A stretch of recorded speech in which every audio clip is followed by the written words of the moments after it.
السلام عليكم، مرحبا بكم في فيديو جديد على قناة وفاء سميرة. نتمنى يلقاكم في احسن الاحوال باذن الله يا رب. اليوم جيتكم بوصفه جديده لبقايا الكيك ديالنا اليومي. درت به واحد التحليه اللي كتجي رائعه رائعه وكتباع في المحلات التجاريه. علاش حنايا ما نصاوبوهمش في البيوت ديالنا الوليدات ديالنا اللي غادي تعجبهم بزاف بزاف. نتمنى تنال الاعجاب ديالكم ودخلوا معايا لا فيديو لطريقه التحضير والمقادير وفرجه ممتعه. المقادير ديال السيرو ديالنا كلاصاج. عندي هنايا نص كاس ديال السكر، عندي نص كاس ديال الكاكاو،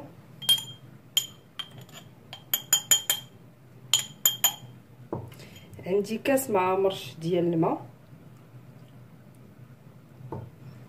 نحرك مزيان. بالنسبه لهاد الكلاصاج اللي ما بغاش يديروا بهذه الطريقه، انا داكشي اللي متوفر عندي في الدار هو اللي درت. غتاخذوا كاس ديال الحليب وغتزيدوا معاه تقريبا 12 قطعه ديال الشوكولات وديروهم يذوبوا وصافي. انا بغيت ندير هاد الكلاصاج كيعجبني. غندير عليه راس معلقه ديال النكهه ديال الشوكولات اختياريه كيف ما قلت لكم. عندي معلقه هنايا ديال النشا. غادي نخلط الخليط ديالي مزيان. هي راه نفس النتيجه سواء درتو الحليب والشوكولات سواء درتو هاد الكلاصاج اللي فيه الكاكاو والماء والسكر. وإلا بغيتو لامع اللي كنديرو فوق لي طارت ديالنا غتزيدو فيه نص كاس ديال الزيت.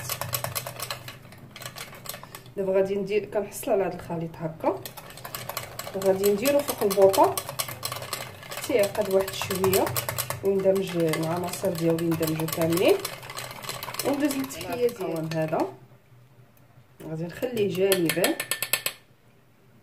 يبرد على ما نصاوب التحليه ديالي. عندي هنايا صرشيه ديال كريم شونتيي، غنضيف عليه واحد المعلقه صغيره. اللي ما بغاش شونتي بالفاني يدير هذاك الموس بالشوكولات. غادي ندير عليه معلقه ديال الكاكاو، غنضيف عليه راس معلقه ديال النكهه ديال الشوكولات على هذا الشكل هكا. غادي نضيف ليه واحد الشوكولات كيكون في اوريو، غادي نحيدو منه ونضيفو لهاد. وعندي كاس ونص ديال الحليب.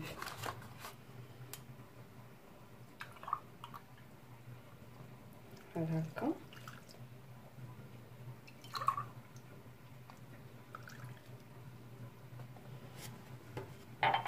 وغادي نخلط الكريمه ديالي. ما غاديش نخليها تعقد بزاف.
غادي نحصل على هذا القوام هذا.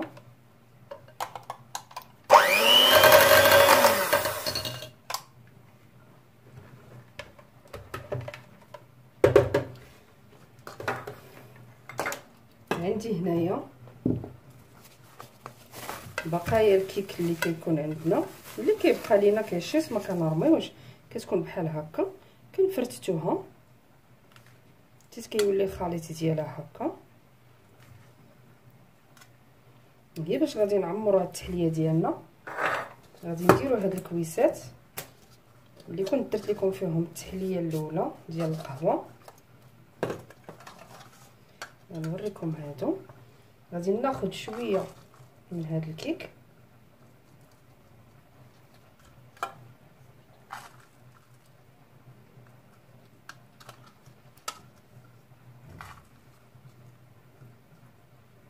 هاد التحليه راه كتباع عند في المحلات،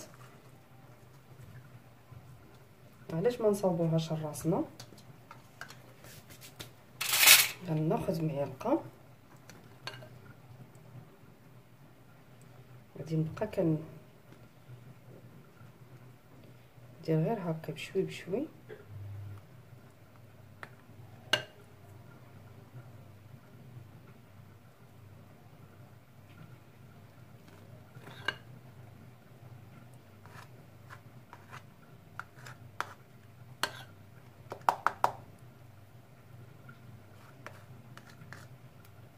نزينو الوجه ديالها.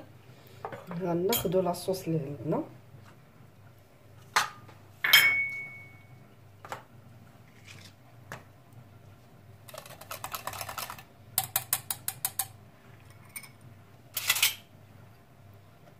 غناخدو منها واحد شوي. هي راه باقا سخونه، يعني راه غادي تذوب ليا الكريمه، ولكن معليش غادي ندخلها للثلاجه وغادي تجمع. نتوما تخليوها حتى تبرد. المهم انا غادي نكمل بهذه الطريقه ديالي على ما تبرد ليا الكلاصاج، وراني معمرت الكويسات ديالي كيجيو على هذا الشكل هذا. غادي نعاود نكمل معكم وحدين.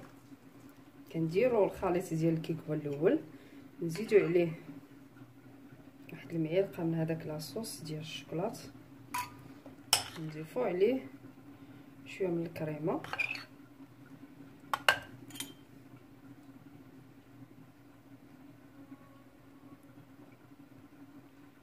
هاد الشكل هكا. نعاودو نضيفو طبقه ديال الكيك، نضيفو معلقه ديال الكريمه، عفوا الكلاصاج، نعاودو نضيفو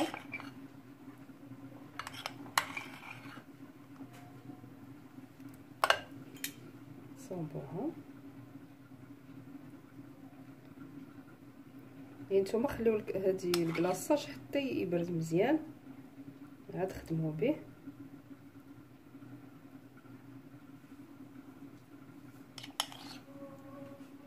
بحال هاد الشكل هكا. ملي غيبرد ليا الكلاصاج غادي نديرو من الفوق، والتزيين اختياري، يا اما تزينو نشوف سخونه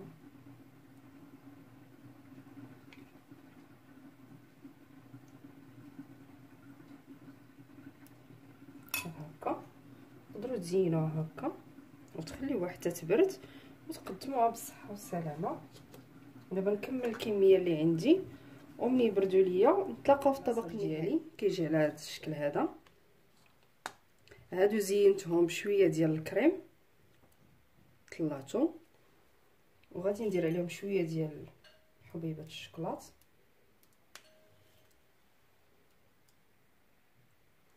وحدين غادي نزينهم بالفيوتين.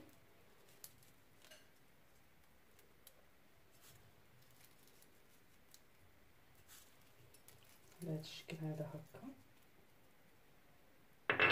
وحدين راه زينتهم باوريو، وهادو اللي بقاو ليا غادي ندير فيهم وحده هنايا في الوسط.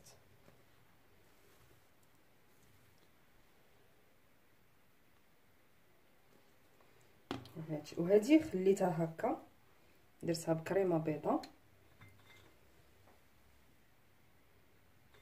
بالنسبه لهادو المهم التزيين كيبقى اختياري لكم.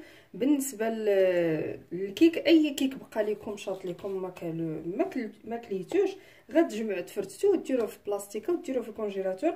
نهار اللي تبغيو ديروا تشيز كيك اولا كيكه بدون فرن فيها الكريمات، اولا تحليه بحال هكا، تجبدوه شويه تفرتوه وتستعملوه. ونتمنى ينال الاعجاب ديالكم لا فيديو ديال اليوم، وبالصحه والراحه، والسلام عليكم.